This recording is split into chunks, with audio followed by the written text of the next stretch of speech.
Claire Curran. Mr Chair, I'm pleased to take a call in the committee stage of this bill. This is my first call on this bill, and I'm one of the members of the Commerce Select Committee, which went through an extraordinary process in the discussions and the computations around this bill. I'm also one of the members from this side of the House that supported this bill to Select Committee because, and exercised my conscience, Mr Chair, in doing so, because I felt that it was, and I also note that this is the fourth time, is it the fourth or the fifth time that this bill has come, a bill on this subject has come before the House, and I believed that it should have the right to go to a select committee and have the arguments heard again in 2016. And I'm well aware that there are differing opinions, that there are parts of the country that have got much stronger views on this than others. And therefore I felt that it was worthy of a discussion at Select Committee. Having been sat through the interminable discussions at Select Committee, I am left feeling horrified at the shambles that is this piece of legislation before the House today. It reflects, and I note there is the Minister has tabled a supplementary order paper, which is an extensive supplementary order paper which completely changes the original bill. But it is a shambles of a piece of legislation, and it reflects a pattern of badly drafted bills coming before the Commerce Select Committee, and I think that is a great shame. But I feel the need to make reference to that today, because it's not a good look for this Parliament and this House for there to be such an extensive supplementary order paper tabled in the committee of the House because the government can't get it right in the first place. That's just one concern I have, Mr Chair. This bill is the Minister Michael Woodhouse's third piece of flawed and failed legislation, which is to appear before the House in recent times. The first one was the workplace health and safety laws. The second was his failed attempt at a zero-hour contracts bill. And now we have the... bill. But we are discussing part one of this bill, and the Minister's, I should stop muting my own mic here, the Minister's general record is not part of this part of the bill. Yeah. This bill, the shop trading bill, ultimately aims and will have the effect of undermining the rights of working people. That is one reason to exercise my conscience to vote against it at the committee stage, and I will be doing so. But there are more reasons to do so as well.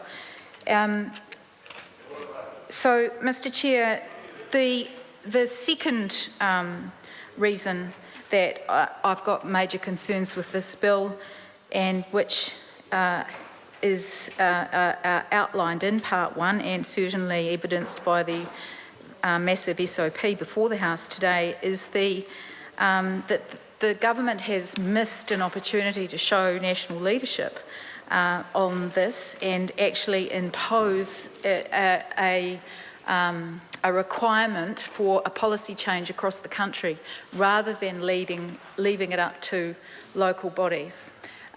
The original piece of legislation attempted to use the mechanism of a bylaw. There was a great deal of opposition to that from individual councils around the country because they saw it, and rightly so, as going to be very contentious in each region, and it would cost a lot to impose a bylaw, and that there was the possibility of judicial review. So as a result of that, instead of coming back with a policy across the country where the government actually requires the law, Mr Chair, the government came back with this halfway house approach of a local policy rule, which therefore raised questions, significant and constitutional questions about the consultation mechanisms that would be used in each region to impose what is in effect a policy change that the government wants, but they want to put the onus onto local communities to deliver it.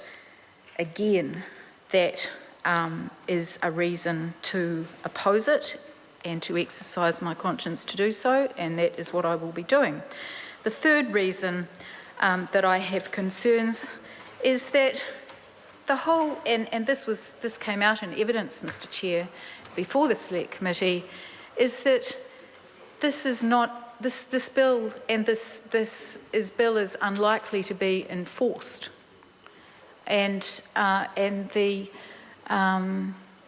the current mechanisms used by government to monitor shop trading on Easter Sunday it has very little enforcement as it is, and it became clear to the committee that it was a farce, and that the process was a farce, and again that was a reason to oppose it.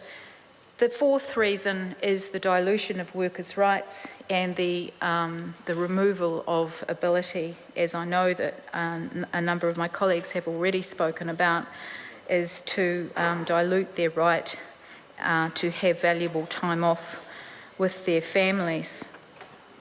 So, Mr. Chair, this bill is, and I go back to the point, is a shambles. The extensive SOP we have before us at the committee stage of the House comes as the result of the committee not being able to agree on the way forward, and we had an unusual step of the bill in its original form being sent back to the House and the Minister being forced into the embarrassing situation of having to table the amendments that were wanted by the government side at the committee of the House stage.